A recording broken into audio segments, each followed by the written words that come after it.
ये परम संत सतगुरु कबीर साहब जी की वाणी है। कल नामदान है। कबीर साहब ने नाम के महिमा का बयान किया है। कहते हैं आदि नाम पारस अहे, मन है मैला लो, परसत ही कंचन भया, छूटा बंधन मोह। तो आदि नाम कबीर साहब जी किसको कहते हैं? जिसको गुरु नानक ने भी कहा है, सबदे धरती सबदे आकाश, सबदे शब्द भया प्रकाश, सगली सृष्टि शब्द के पीछे, नानक शब्द घटे घट आछे। उसी को संत आदि नाम कहते हैं। क्यों आदि कहते हैं? क्योंकि वो परमात्मा के अंदर से वो शब्द ही नीचे उतरा, परमात्मा के हुक्म से। वो शब्द ने ही ये 16 लोक का रचना किया और फिर अंडपिंड ब्रह्मांड बनाया। किसने बनाया? शब्द ने। तो ये रचना बाद में हुआ, लेकिन वो शब्द पहले,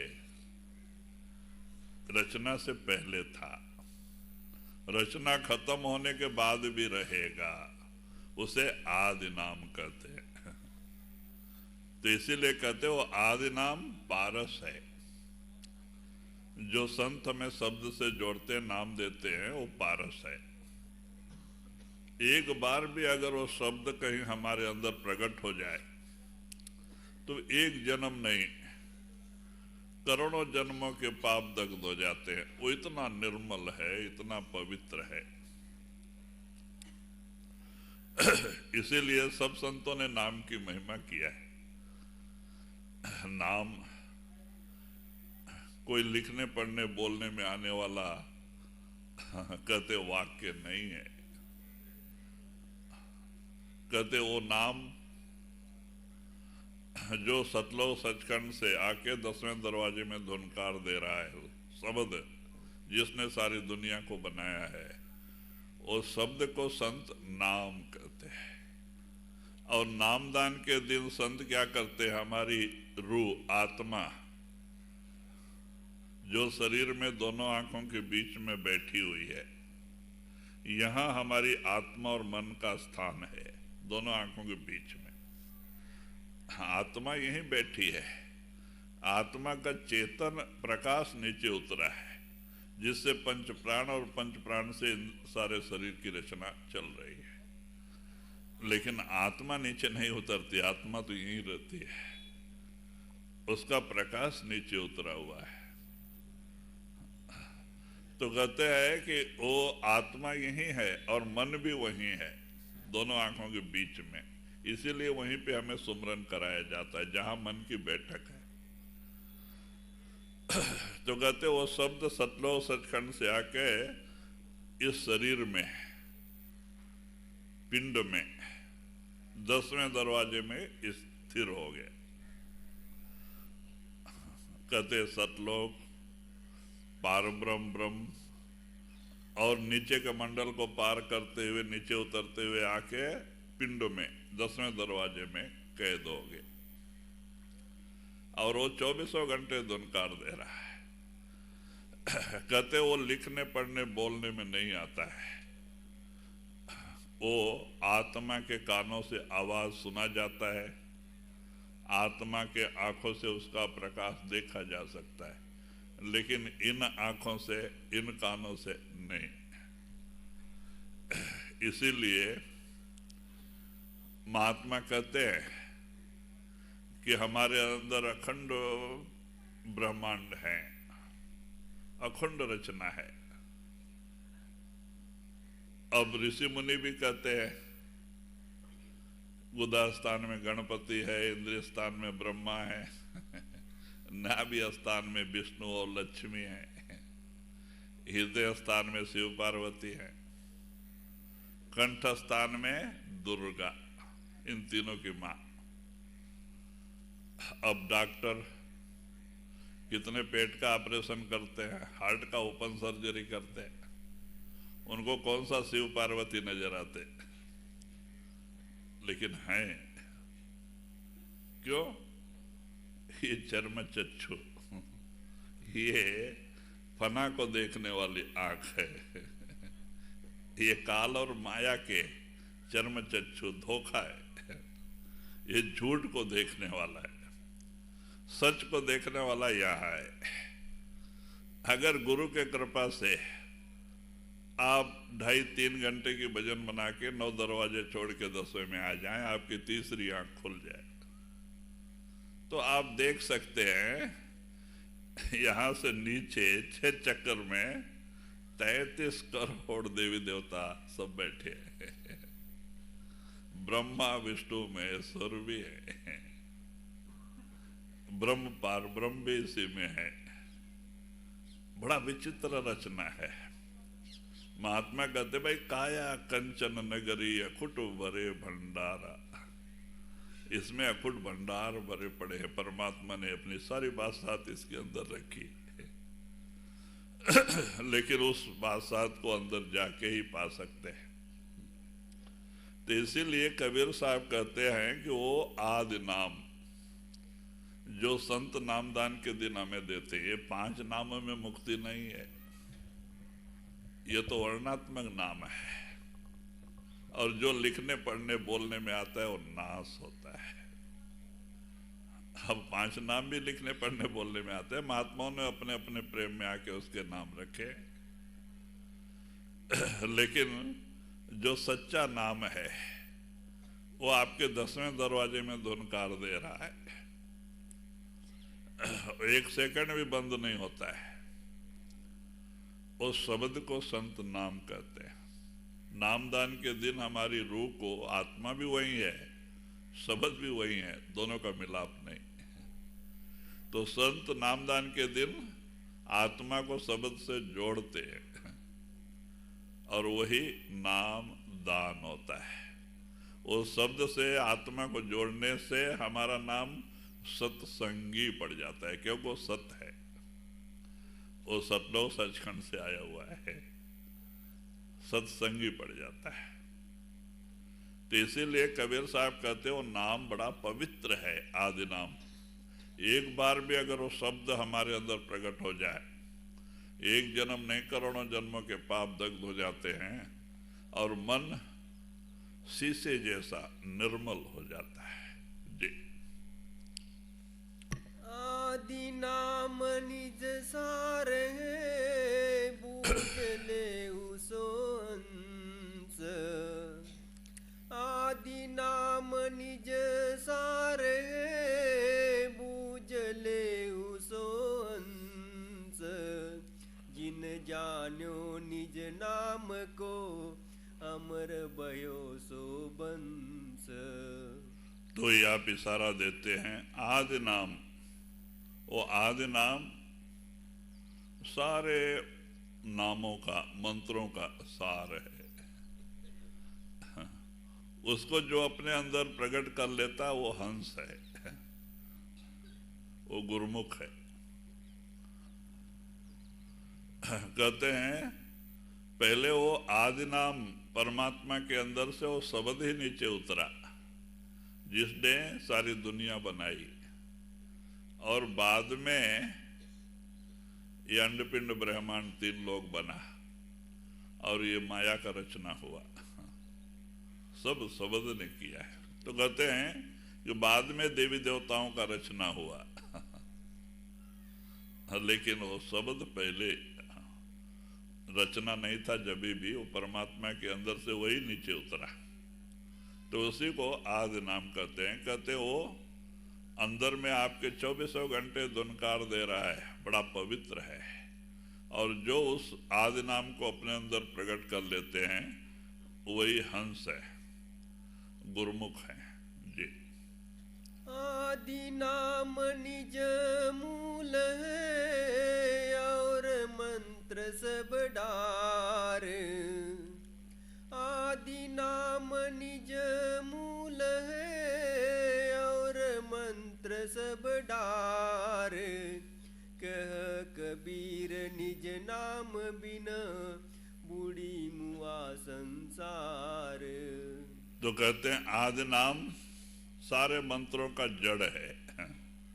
जैसे पेड़ का आधार जड़ होता है, जड़ के ऊपर ही पेड़ खड़ा होता है। पहले पेड़ में जड़ पैदा होता है और फिर पेड़ बड़ा होता है, बाद में शाखाएं निकलती हैं। तो ये नाम जो हैं शाखाएं हैं, और आदि नाम पेड़ का जड़ है जिसके ऊपर वो पेड़ खड़ा है, और बाकी मंत्र तंत्र शाखाएं हैं। ये देवी देवताओं के मंत्र तंत्र है।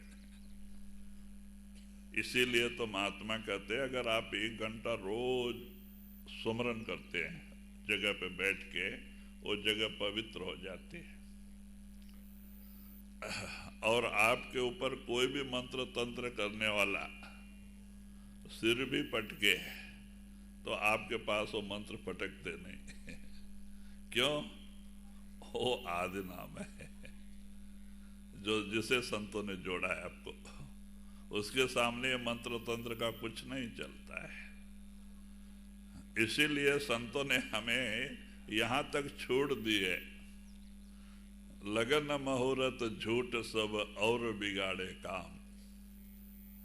कहते हैं एक सत्संगी के लिए शास्त्र, पुराण, लग्न, मुहूर्त, शुभ अशुभ ये सब झूठ है। अभी हम क्या करते हैं, कोई बच्चे का नामकरण करना पड़ता है तो भी शुभ टाइम देखते हैं, पंडित को बुलाते हैं। शादी विधि करना है तो लगन रखते हैं, अच्छा टाइम पे रख ढूंढ ढूंढ के। कहते एक सत्संगियों को इन सब से कोई मतलब नहीं। क्यों? जब से संत ने आपको शब्द से जोड़ा है आपका डिपार्टमेंट चेंज हो गया है। आपका लेखा जोखा गुरु के दरबार में चला गया। जो धर्मराज के दरबार में था, कर्मों का हिसाब वो नामदान के दिन ही गुरु के डिपार्टमेंट में चला गया। अब धर्मराज से तुम्हारा कोई मतलब ही नहीं, तो शास्त्र पुराण से क्या मतलब है? तुम कोई भी समय में कोई भी काम करो, लेकिन नाम सुमरन करते हुए करो, सब शुभ ही शुभ है। नाम सुमरन भूल के जो कुछ करते हो वही अशुभ है। कोई भी काम करो। तो सत्संगियों के लिए ये शास्त्र पुराण कोई जरूरत नहीं। अभी हमने आश्रम बनाए, बनाने के समय में कुछ लोग आए, क्योंकि हमें तो पता नहीं, तो आके कहे महाराज यहाँ आश्रम का पाया ठीक नहीं है, ये अच्छा नहीं है, आप इधर बनाया है, ऊपर से पानी आपको आके आश्रम को लगता है और अग्निमूल की तरफ जाता है, ये आपका बड़ा नुकसान हो जाएगा और आश्रम आगे नहीं बढ़ेगा। बहुत कुछ बताया। भंडारा में आते थे तो पहले एक ही कमरा था और वो 2 थे हमारे सत्संगी लोग, पुराने शास्त्रज्ञ, तो वो लोग आके नाम रखते थे। तो हम हाथ जोड़ कहते थे देखो महाराज आप लोग भंडारे में आए, सत्संग सुनो, खाना खाओ, जाओ। मैंने तो जब से गुरु के शरण ली है तब से शास्त्र पुराण को राजीनामा दे दिया है। तुम कितना भी कहो मैं मानने वाला नहीं। और मैं ऐसे ही बनाते चला गया, जहां जहां जगह जैसा टेढ़ा मेढ़ा रहा वैसे बनाते गए। आज वही कितना बढ़ गया। ऐसे जो नया का अभी बिल्डिंग बनाए ना अपने लिए, वो साहाल का, उसके लिए भी नाम रख लिया। एक एमएलए एक पीला कपड़े वाले को लेके आया, थोड़ा पहचान वाला था, कि महाराज कुछ घर बना रहे हैं बोल के वो लाया शास्त्र बताने के, माने पाया डालने के लिए। अब पाया हम डाल के रखे थे वो बोलता ये ठीक नहीं, ये जगह ही ठीक नहीं, आप दूसरी जगह बनाओ तो हमने सुन लिया, वो लोग गए तो मैं उसी जगह बनाया आज आराम से 2 माले का बिल्डिंग तैयार है तो कहते ये सब है, नहीं है ऐसी बात नहीं। जिनको नाम नहीं उनके लिए जिनको नाम है उनको ये सब भ्रम से दूर उठना चाहिए। शास्त्र, लग्न, मुहूर्त सब राजीनामा। एक सत्संग करो, घर पे रख दो, घर मकान बनाए हो एक सत्संग रखो, 10 संगत को थोड़ा मिठाई बांट दो या खाना खिला दो, उससे शुभ क्या है जहां 10 संगत होती है वहां गुरु होता है ये क्या है, सब दुनिया का खर्चा करना। अब बताओ, हम लोग के लिए शास्त्र पुराण है ना, पशु पक्षियों के लिए क्या है, उनकी भी शादियां हो रही, जानवर रहते, हम तो पहाड़ के नीचे बैठे हैं, हमारे चारों तरफ हिरन और जानवर बहुत हैं, वो भी जोड़े जोड़े रहते अब बताओ वो कौन से पंडित के पास जाते हैं? पक्षियां भी जोड़ी जोड़ी पड़ी रहती है ना, वो कौन से पंडित से मुहूर्त निकाली है, वो भी बड़े आराम से रहते हैं। तो इसीलिए कुछ नहीं, ये सब भ्रम है और हमें भ्रम से दूर उठना। इसीलिए कबीर साहब ने कहा है, भक्ति सब कोई करे, भ्रम ना टरे, भ्रम जंजाल दुख द्वंद्व भारी भक्ति सब करते हैं, भ्रम नहीं जाता और भ्रम ही दुख का कारण होता है। तो हमें इन सब चीजों से दूर उठना चाहिए। एक गुरु के चरणों में सच्चा विश्वास, प्रेम, और जो वो रास्ता बताता है उस पे चले। हमें किसी के सामने जा कर के सिर पीटने की जरूरत तो नहीं है, क्योंकि हम लोग का डिपार्टमेंट चेंज हो गया है। देवी देवताओं के डिपार्ट से हमारा डिपार्ट गुरु की तरफ आ गया है, तो हमें क्या किसी से मतलब। तो कहते भाई भजन सुमरन करो, जो कुछ है गुरु है। एक प्रेम, एक विश्वास से आपका काम बनेगा। सब तरफ विश्वास करोगे, सब तरफ प्रेम में इधर उधर बांटोगे तो भक्ति आगे नहीं बढ़ेगी। एक आस, एक विश्वास होना चाहिए, तब तो कामयाबी हासिल होगी। तो इसीलिए चाहिए कि भाई जो गुरु सत्संग में कहता है उस पे अमल करें, उस पे हम अपनी रहनी बनावें, हमें और चीजों की तरफ ध्यान नहीं दें। हमें और कोई चीज नुकसान कर ही नहीं सकती। गुरु का दया का हाथ सिर पे है। प्रारब्ध तो वही भोगना पड़ता है। प्रारब्ध में जो सुख दुख लिखा है उसका तो हिसाब सबको देना पड़ता है। प्रारब्ध को संत भी हाथ नहीं लगाते। और क्रियामान कर्म जो इस शरीर में हम किए हैं, वो भजन सुमरन हम करते हैं, उससे कट जाते हैं, लेकिन प्रारब्ध नहीं कटता। प्रारब्ध तो भोगना ही पड़ता है। तो इसीलिए महात्मा कहते हैं चिंता मत करो, मालिक की मौज में रहो, खुश रहो। जो कुछ आपके प्रारब्ध में लिखा है मालिक दे रहा है, उसमें खुश रहो। खुश रहते हो, क्योंकि चिंता से क्या है, अपने हाथ में तो कुछ है ही नहीं है। जो होना वही होता है जो विधि का लिखा वही होता है हाँ? कहते हैं ना, कर्म गति टारे ना ही टरी। मुनि वशिष्ठ से पंडित ज्ञानी शोध के लगन धरी, सीता हरण मरण दशरथ को वन में विपत परी। कर्म गति टारे ना ही टरी। जो विधि का लिखा हटाने से नहीं हटता। कोटि गाय नित्य पुण्य करत निरप, गिरगिट यो न पड़ी। राजस्थान के एक राजा थे, बड़े धर्मात्मा थे। कोई पंडित उनको भ्रम में डाल दिया कि महाराज 1000 गाय रोज दान दो। दान देंगे तो गायें, आप जब मर के बैतरना नदी पार करना पड़ता है ना, तो वो गायें आपकी मदद करेंगी, आप उसकी पूंछ पकड़ के पार हो जाओगे, इसलिए 1000 गो दान दो रोज। अब राजा भ्रम में आ गए। राजा तो राजा, रोज 1000 गाय जमा करना और सवेरे एक ब्राह्मण को दान देना। थोड़ा उम्र बाकी है, चलो पुण्य करके जाएंगे, मुक्ति मिलेगी। अब कल के लिए फिर 1000 गाय जमा करना।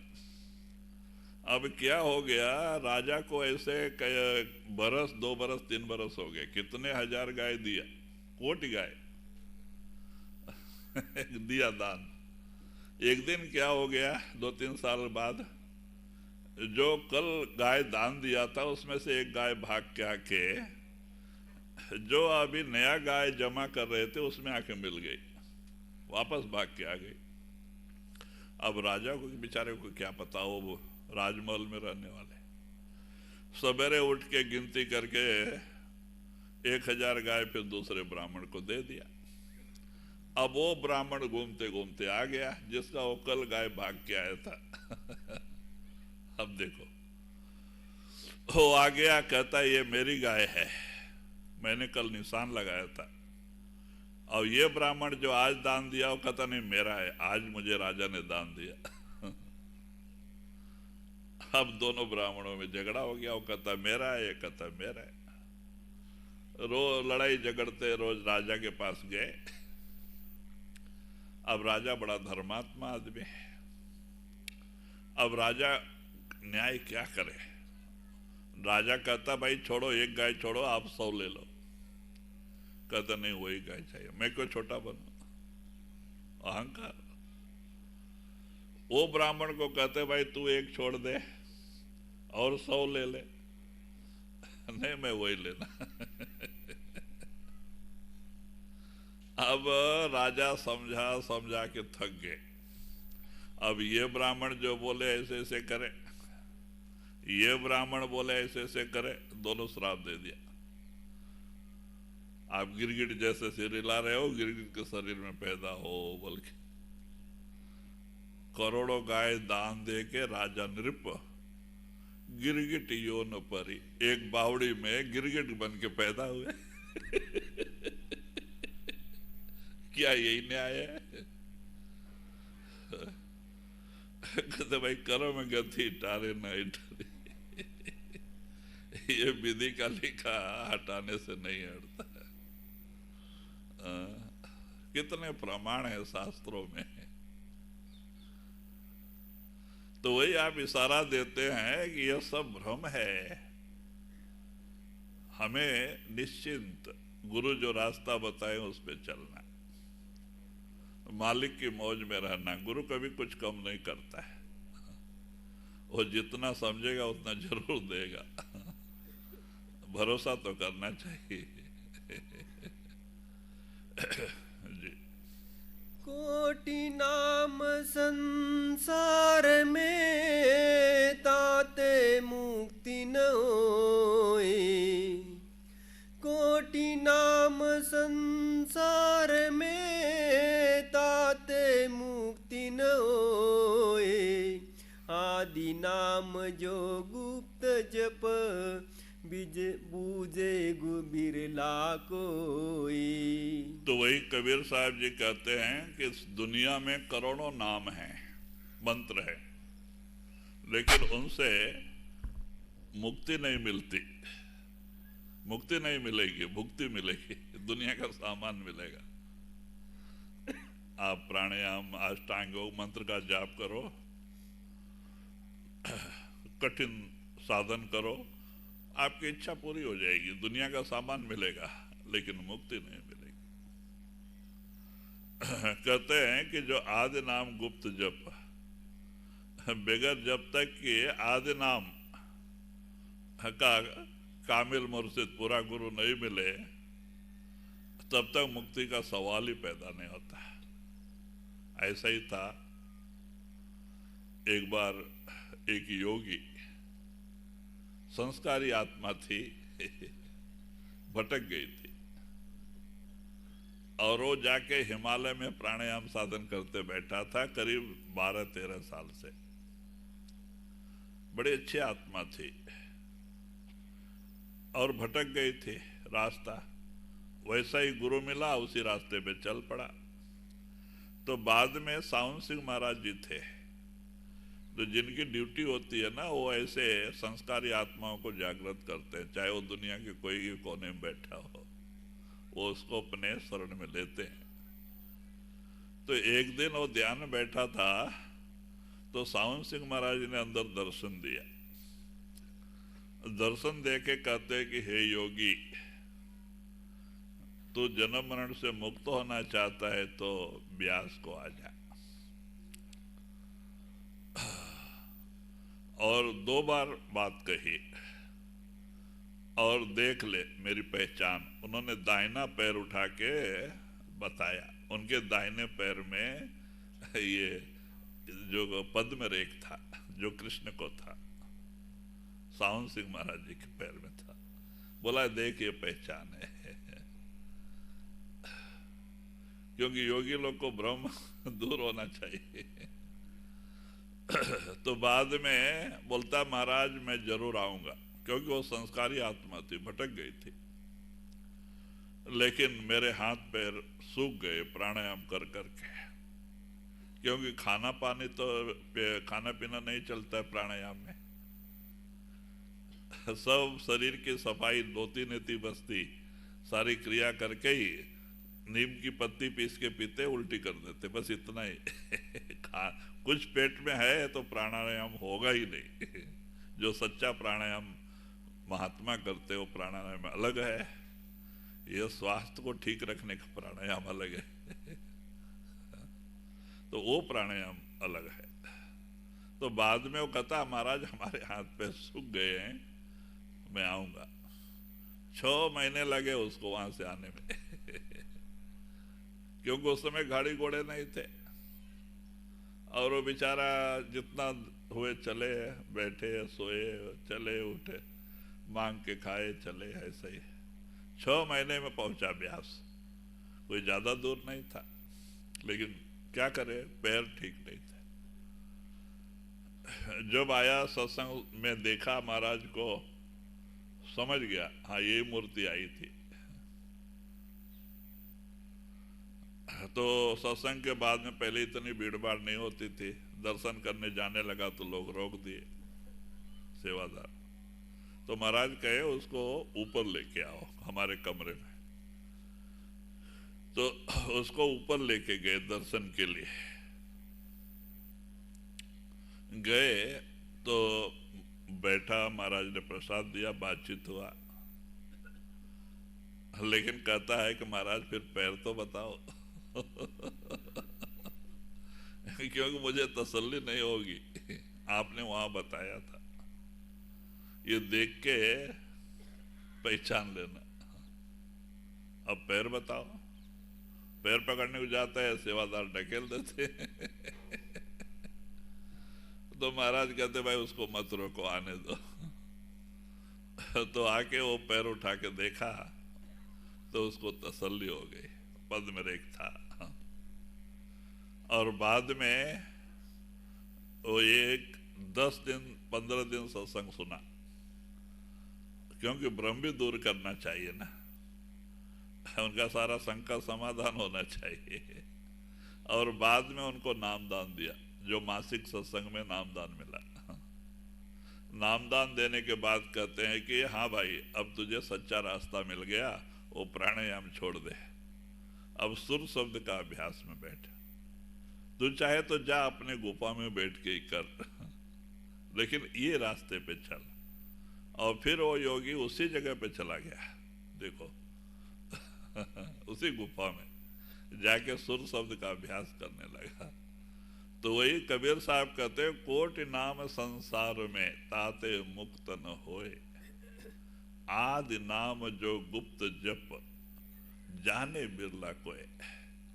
कहते हैं संसार में बहुत सारे मंत्र तंत्र हैं, जरूर हैं, उनसे आपकी इच्छाएं पूरी हो जाएंगी, दुनिया भी सामान्य मिल जाएंगी, मान बढ़ाई मिलेगा, होएगा, लेकिन मुक्ति नहीं मिलेगी जब तक सुर शब्द का मार्गी गुरु ना मिले।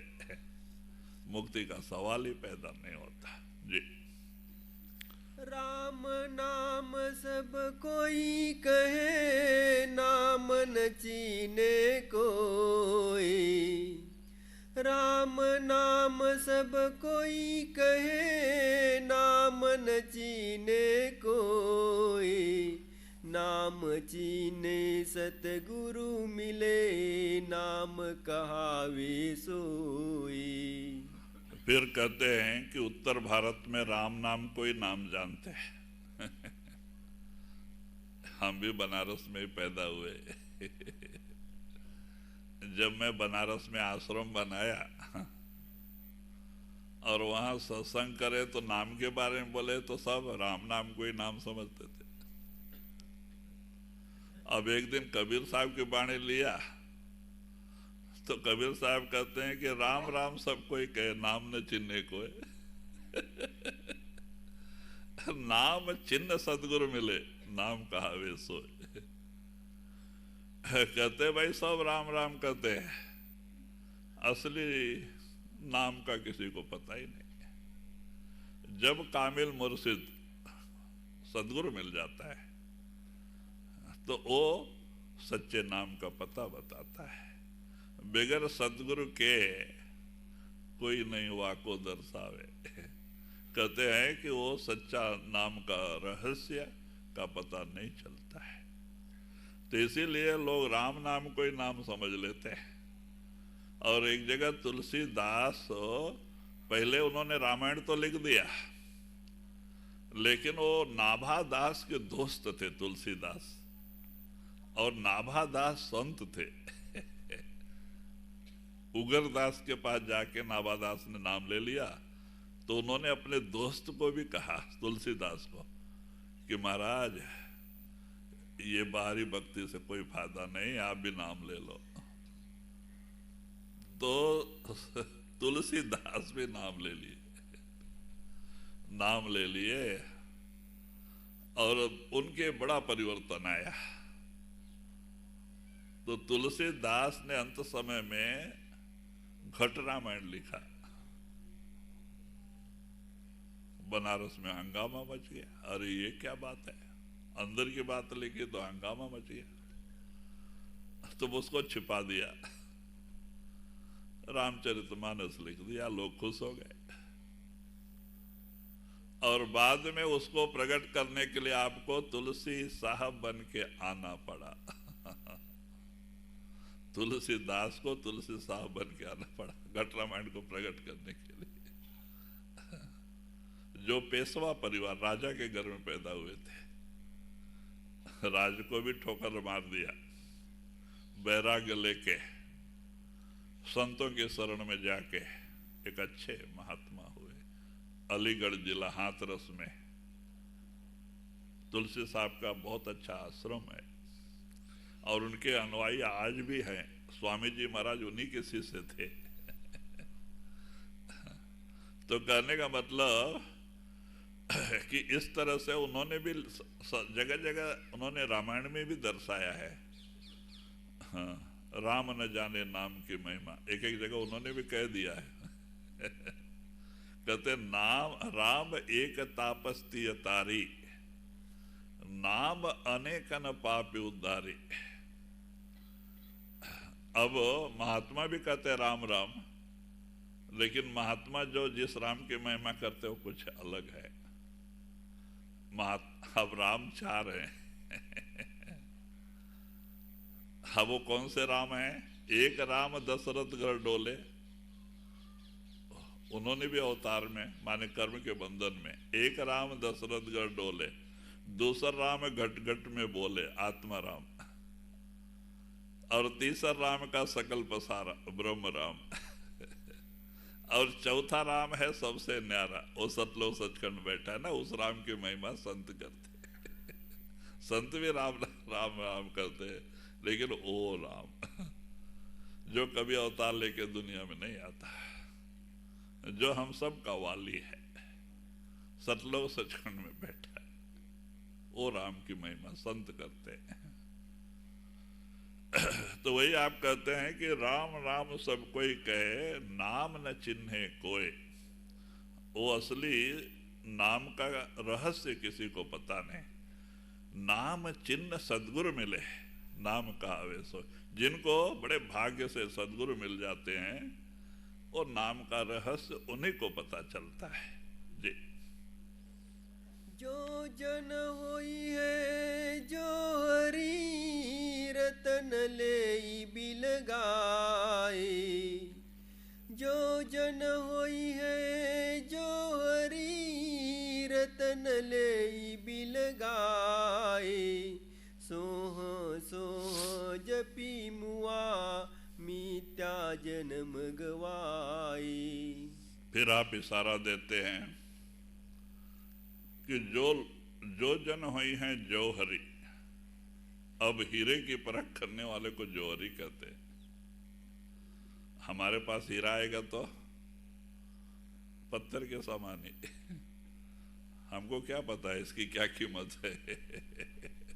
एक चमकदार पत्थर ही समझेंगे।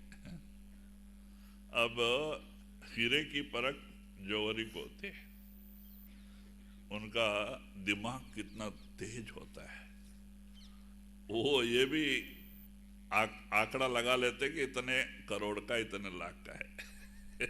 देखो उनका दिमाग कितना तेज होता है, उसका कीमत का भी आंकड़ा निकाल लेते हैं। अब वही हीरा हमें मिले, हमें क्या पता है। तो कहते भाई जो जन हुई हैं जौहरी। ऐसे ही कुछ संस्कारी आत्माएं जो संतों की शरण में जाके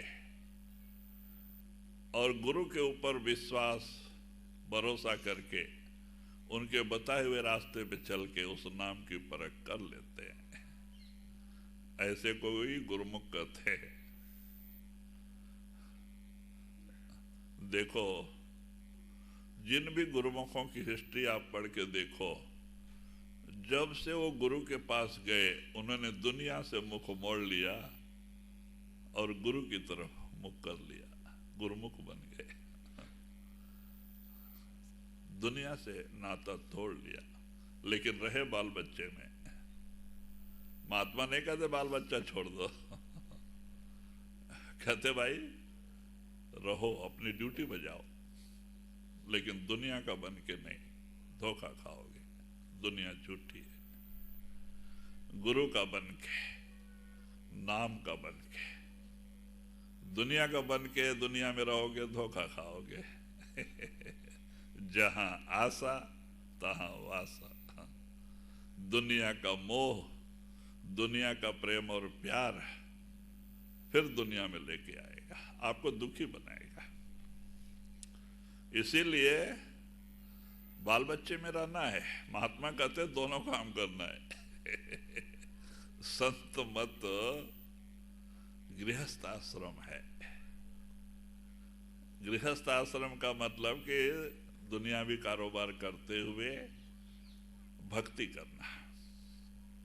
कैसे? जो आप सत्संग सुनते हो उसके ऊपर अमल करो, और आपको बार बार दर्शाया जाता है कि दुनिया झूठी है, नासवान है, हमारा इसका समय 4 दिन का है, इसे एक दिन छोड़ना पड़ेगा।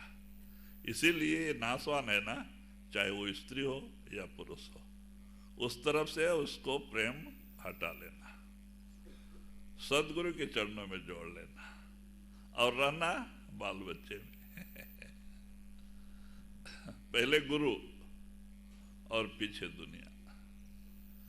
कामयाबी अपने आप हासिल हो जाएगी, गुरु की कृपा अपने आप मिलेगी। और पहले दुनिया पीछे गुरु, कामयाबी हासिल नहीं होगी।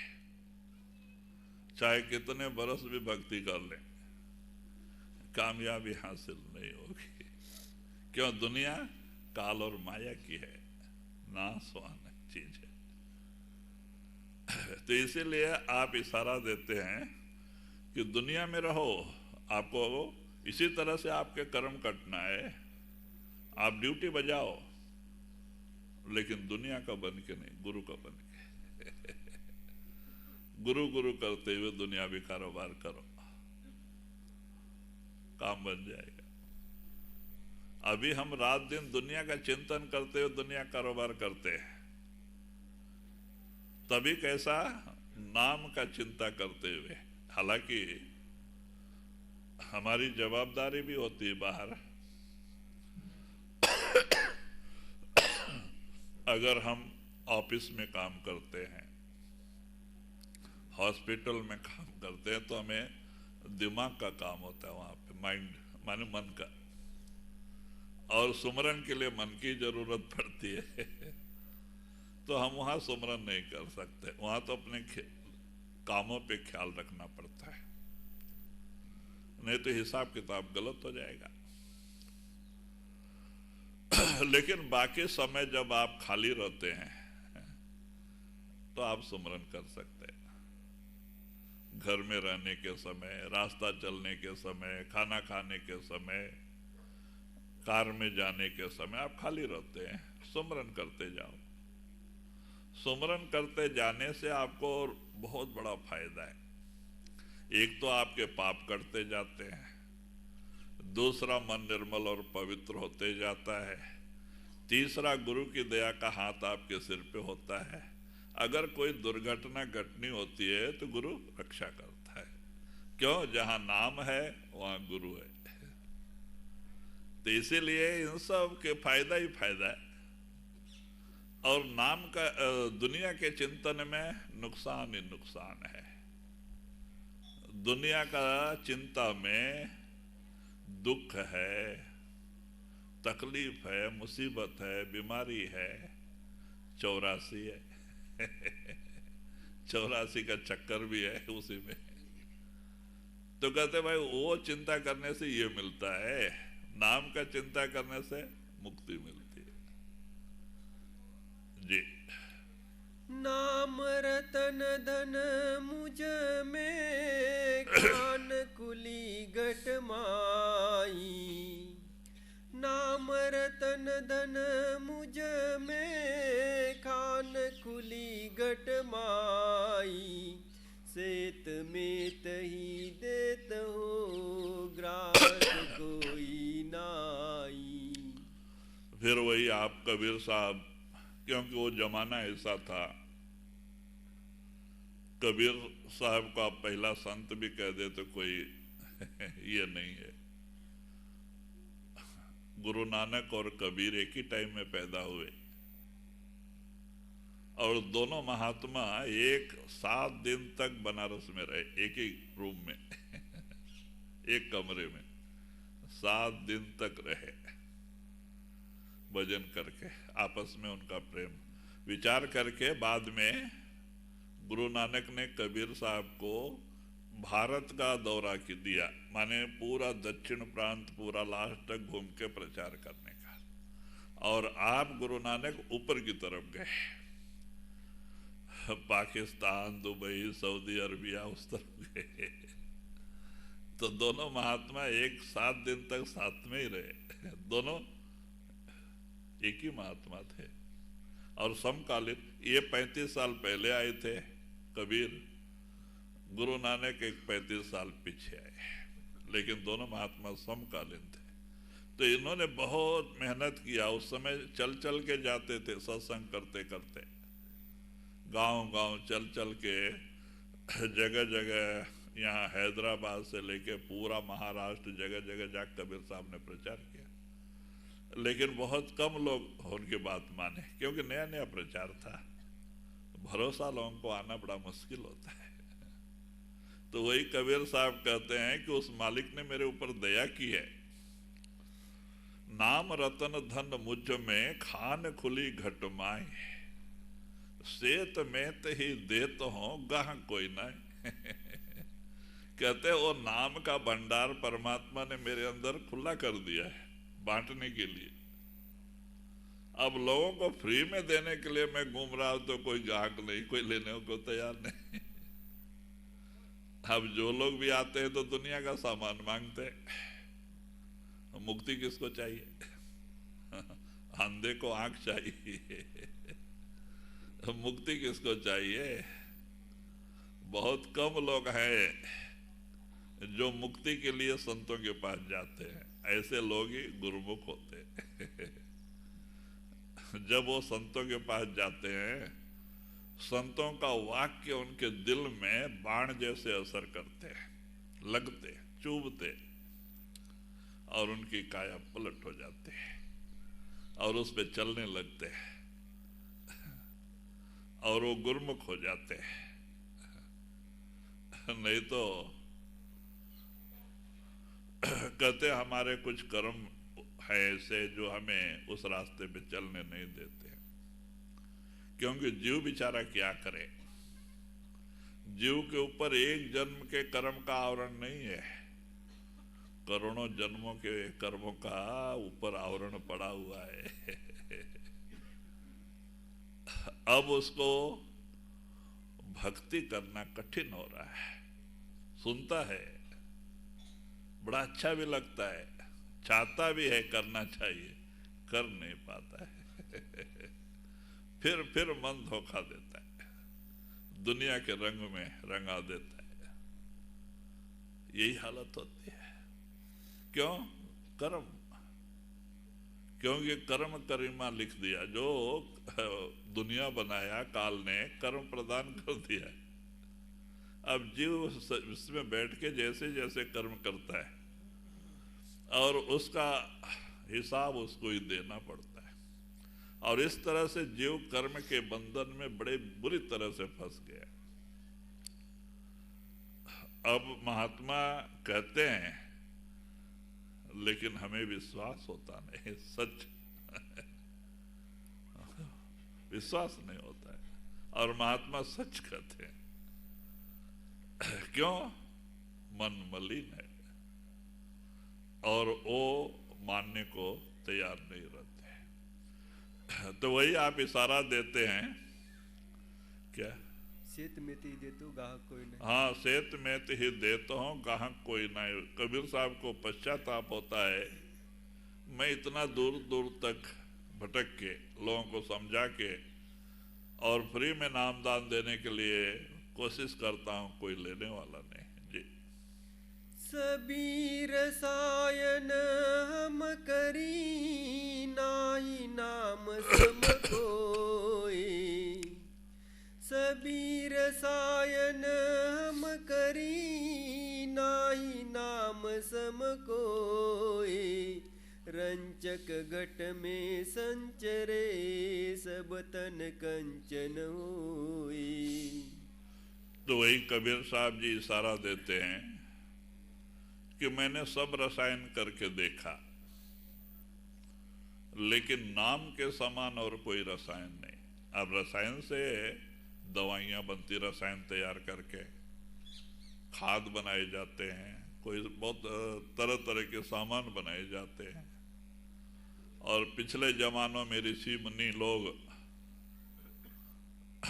कुछ पत्तियों और जड़ों से या कुछ सामान से वो तांबा को सोने में बदल देते थे। वो भी एक रसायन बनाते थे, और रसायन से वो पीतल और तांबा को सोना बना देते थे, पीतल को सोने में बदल देते थे। तो वो भी एक रसायन है।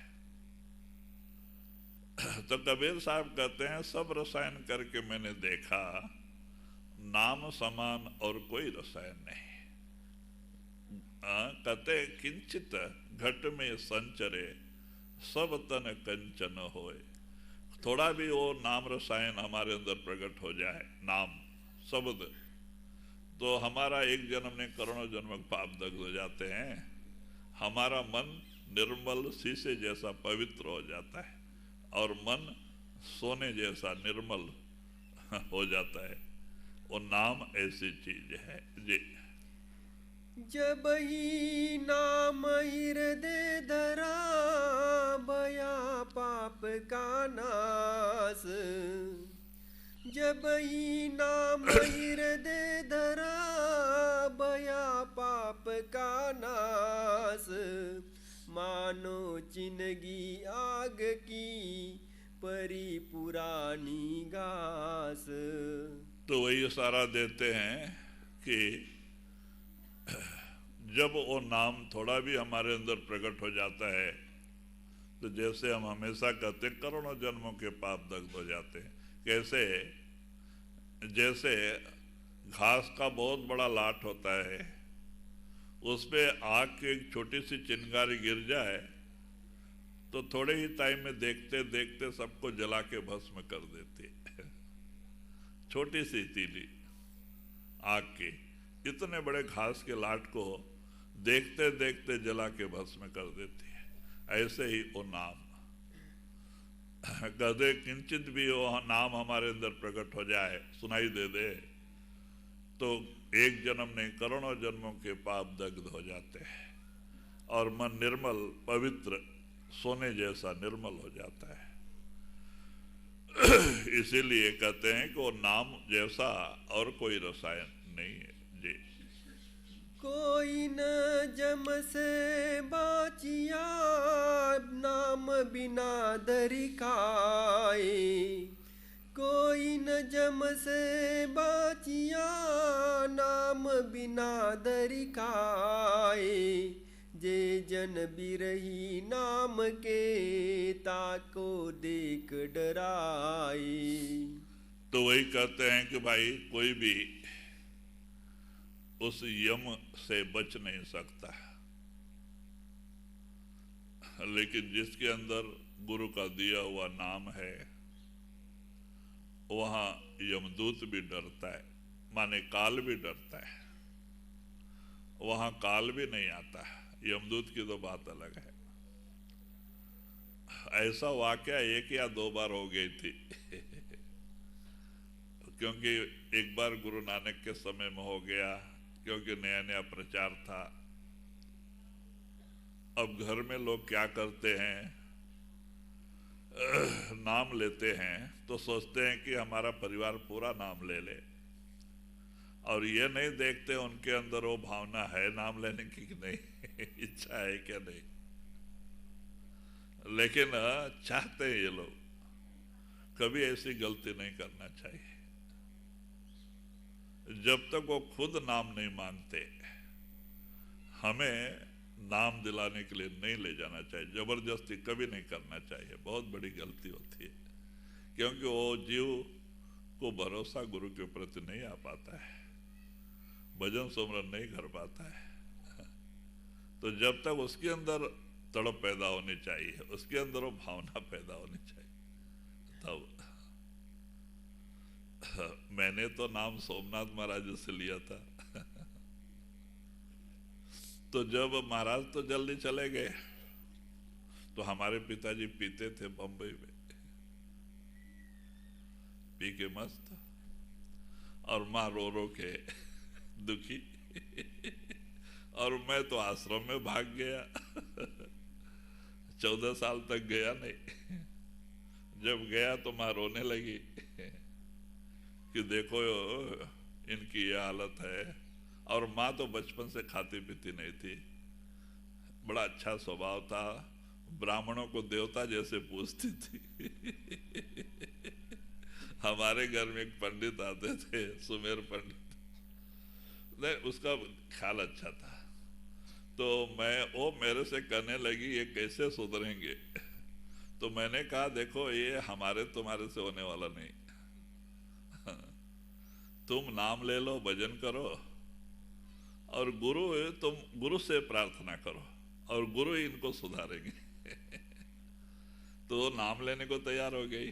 तो उसमें चरण सिंह महाराज जी थे और हम बांद्रा में ही रहते थे और उस समय इतनी भीड़ भाड़ नहीं थी तो हमने महाराज जी से नामदान दिलाए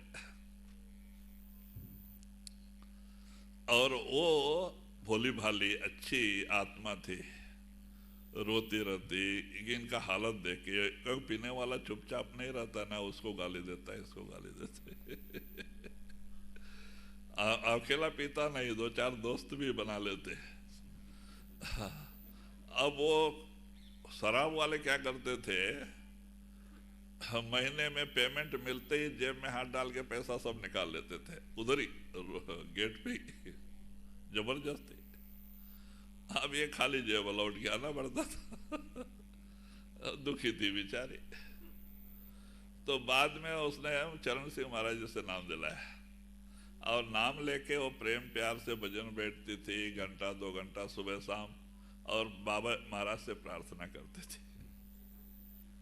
देखो सच बात है, 6 महीने में इनको मार लगी। इनके पीठ पे राजपुंड हो गया, जो हड्डी के ऊपर घाय होता है, अंदर से हड्डी के ऊपर।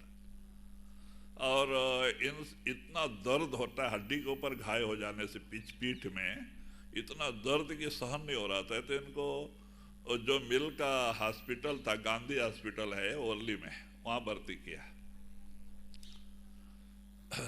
तो 15-20 दिन के बाद ऑपरेशन किए। ऑपरेशन करने के बाद वो हड्डी का घाव ठीक होने में टाइम लगता है। तो डॉक्टर के अंदर गुरु प्रवेश करके उनको बोले, देखो मांस नहीं खाना, शराब नहीं पीना, नहीं तो ये फिर से चालू हो जाएगा।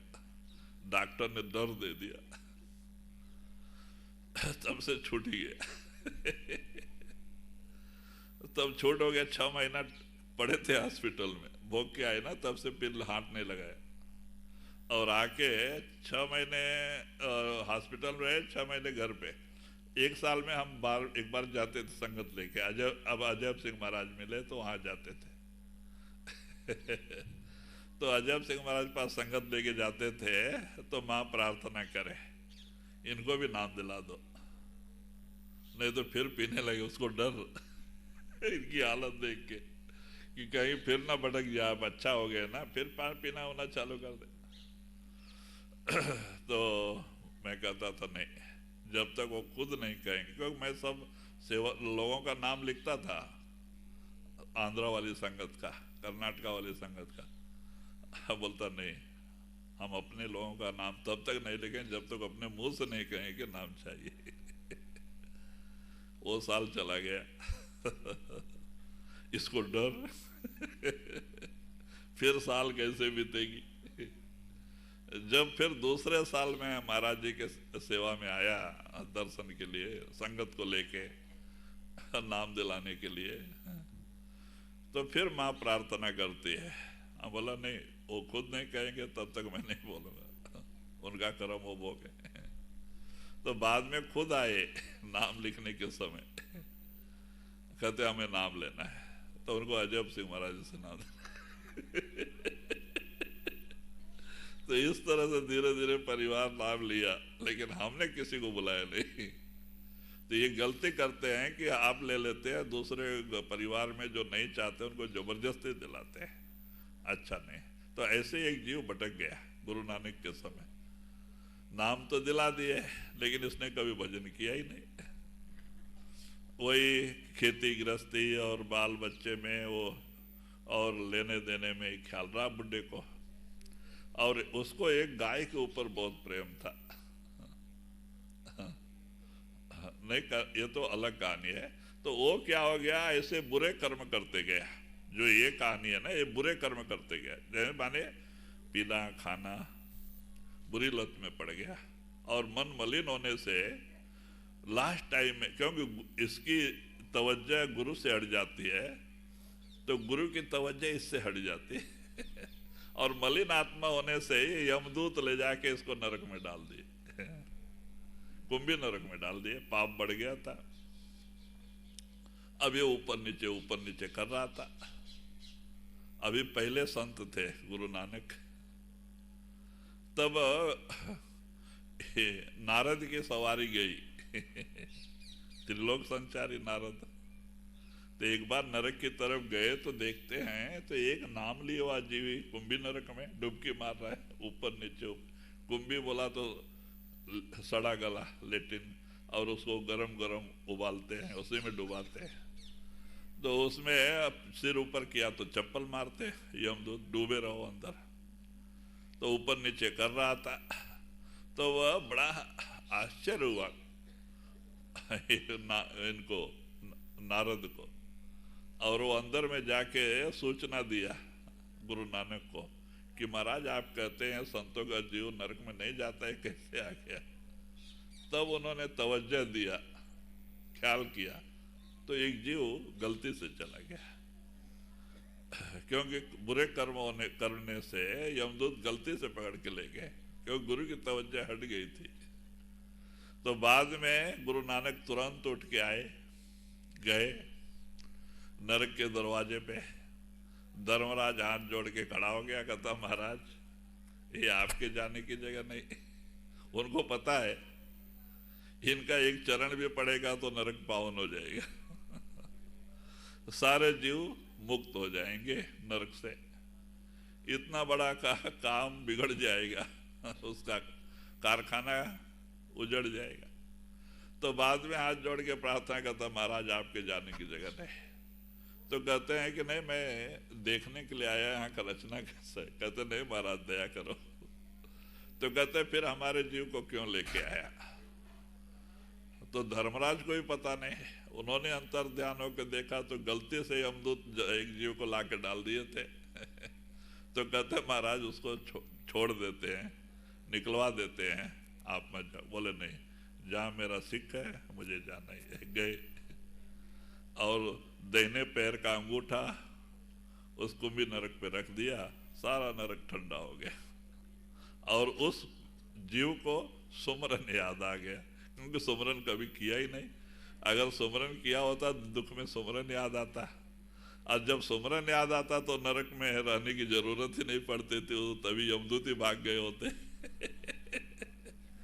जो सुमरन नहीं करते हैं उनके लिए यमदूत, अगर सुमरन याद आ जाए तो यमदूत विमदूत कोई नहीं टिकता है, भाग जाते हैं, गुरु आ जाता है। तो बाद में उसको सुमरन याद आ गया, वो सुमरन करने से दूसरा, दूसरा का सुन के तीसरा, दुख में सब ऐसा करके पूरा नरक खाली हो गया। तो एक बार ऐसी घटना हो गई थी। तो इसीलिए चाहिए, चाहे अपने हो या पराए, जब तक वो नहीं करते हैं जबरदस्ती नाम के लिए, ये नहीं करना चाहिए। जीव अपने मर्जी से नाम लेता है वो अच्छा होता है। जी। पूंजी मेरी नाम है जाते सदा निहाल, पूंजी मेरी नाम है जाते सदा निहाल, कबीर गरजे पुरुष बल चोरी करे न काल। तो कहते भाई जिनकी पूंजी नाम है, जिन्होंने नाम का सुमरन रूपी धन इकट्ठा किया है, कहते वहां काल वहां कदम भी नहीं रख सकता। यमदूतों की क्या पड़ी है? कहते हैं वहां उस स्थान पे नहीं। हम हमेशा प्रार्थना करते हैं कि गुरु के ऊपर सरसों के बराबर भी जिसके अंदर प्रेम है, लगाव है, और वो सत्संग से जुड़ा है, भजन बने या ना बने, तो भी ऐसे शिष्य को लेने के लिए गुरु जरूर आता है। वो कुल मालिक है, वो जरूर अंत समय, मरते समय, हालांकि उसके भजन नहीं किया, कर्म बाकी हैं, और संत को इसी शरीर पे उस कर्म को भुगता के ले जाना पड़ता है, इसलिए अंत समय थोड़ा दुख होता है सत्संगी को। क्यों? कहना नहीं माने, भजन नहीं किया। अगर भजन किए होते तो इतना दुख अंत समय नहीं होता, आराम से जाते थे। अब भजन नहीं किए तो कर्म ऐसे कैसे ही पड़ा रह गया। अब समय कम होता है, कर्म ज्यादा होता है। अब कम समय में ज्यादा से ज्यादा कर्म को भुगताने के लिए बीमारी के रूप में भुगताना पड़ता है, नुकसान के रूप में, तब इनको तकलीफ होती है। अब भुगता के तो लेके जाना है, गुरु तो सब ये नहीं कर सकते। तो इसीलिए लास्ट टाइम में अगर जो भजन नहीं करते उनको तकलीफ होती ही है। तो हम जानबूझ के गुरु को दोष लगाते हैं कि हम इतने पुराने सत्संगी, हमारे को ये दुख क्यों आया। लेकिन हमने कभी सोचा हमने गुरु का हुक्म कितना माना? हमने तो मन का हुक्म माना, काल का माना। हमने कितना भजन सुमरन किया? अगर घंटा घंटा भी रोज बैठते थे तो ये हालत नहीं होती थी। बड़े आराम से जाते थे। रोज 1.5-2 घंटा जो भजन करते हैं उनको गुरु पहले ही 2-3 दिन पहले ही सूचना देता है कि फलाना दिन फलाना टाइम को तुम्हें आना है, तैयार रहो। और जिस दिन से गुरु सूचना देता है उसी दिन से उसके अंदर अपनी दया से शब्द और प्रकाश प्रकट कर देता है। तो जो पहले दुख था वो दुख दूर हो जाता है। इसका मन दुख से हटके शब्द से जुड़ जाता है। शरीर में कितना भी दुख रहे इसको चिंता ही नहीं, बड़े आराम से रहता है और हंसते हुए गुरु के साथ जाता है। तो इसीलिए चाहिए कि हम अपने आत्मा पे आप दया करें, अपने आत्मा को इस दुख से छुटकारा दिलाएं, रोज भजन करें। सब गुरु के ऊपर नहीं डालना चाहिए, आपका भी कुछ फर्ज है। जब दुनियादारी रात दिन कर रहे हैं तो भजन 1-2 घंटा क्यों नहीं करना? हमारा तो हालत अलग है। अब द्रौपदी का दुशासन सिर हरण करने लगा तो अब किसको बुलाती है? भाई को, कृष्णा को, भाई आ मेरे ऊपर मुसीबत है, ये 10 हाथी की ताकत है इसकी। अब सिर ही हरण कर रहा है, बुला रही, एक तो पकड़ के रखी, एक हाथ ऊपर उठा दिया, भैया आजा, भैया आजा, भैया नहीं आया। जब 8 रह गई तब तो सोचा अब इज्जत गई, तब दोनों हाथ उठा दिया, भाई अब इज्जत गई। तुरंत साड़ी आ गई तुरंत दया मेहर आ गई। तो ऐसी हमारी हालत है। हम एक हाथ पकड़ के रखे हैं, दूसरा हाथ ऊपर उठाते हैं, महाराज आप दया करे तो होगा, गुरु दया करे तो होगा। ये मन का धोखा है। एक हाथ तो पकड़ के रखे, दुनिया को पकड़ के रखे हैं। टाइम खाना, नौकरी धंधा, व्यापार, बिजनेस, उसके लिए तो छोड़ नहीं रहे। भजन बंद, ये गुरु दया करे तो होगा। दुनिया भी छोड़ दो, दोनों हाथ उठाओ, तुरंत गुरु की कृपा मिलेगी। दोनों हाथ उठा दो, दुनिया को भी छोड़ दो, भक्ति भी छोड़ दो, मालिक सब तेरा, हाथ उठा दो गुरु नानक के जैसे, उसकी दया तुरंत मिल जाएगी। लेकिन दुनियादार बहुत चालाक होते, जीव बहुत होशियार है। अगर यमदूत कहीं सामने से आने वाले होते ना तो उसको भी धोखा देते थे लोग। वो तो इतना अच्छा है कि वो दिखते नहीं, अंदर अंदर ही आते हैं वो। इंसान बहुत चालाक है। तो कहते हैं कि ऐसी हालत है। तो इसीलिए नहीं भाई, गुरु जो कहता है आपके भले की कहता है। हमें रात दिन दुनिया की चिंता करके दुखी देख के उनको दया आती है। वो चाहते हैं कि इन्हें भी सुख शांति मिले। वो सत्संग के जरिए हमें समझाने की कोशिश करते हैं, लेकिन हम नहीं मानेंगे। तो कहते भाई गुरु क्या करे, गुरु बेचारा क्या करे, शिष्यों में जो चूक, अंधे एक न लागई जो बांस बजाए। तो गुरु तो जबरदस्ती तो नहीं कर सकते भाई, सत्संग के जरिए ही समझा सकते हैं। तो मानना ना मानना इस जीव की अपनी बात है जी, वही ले लो। पूंजी मेरी नाम है जाते सदा निहाल, पूंजी मेरी नाम है जाते सदा निहाल।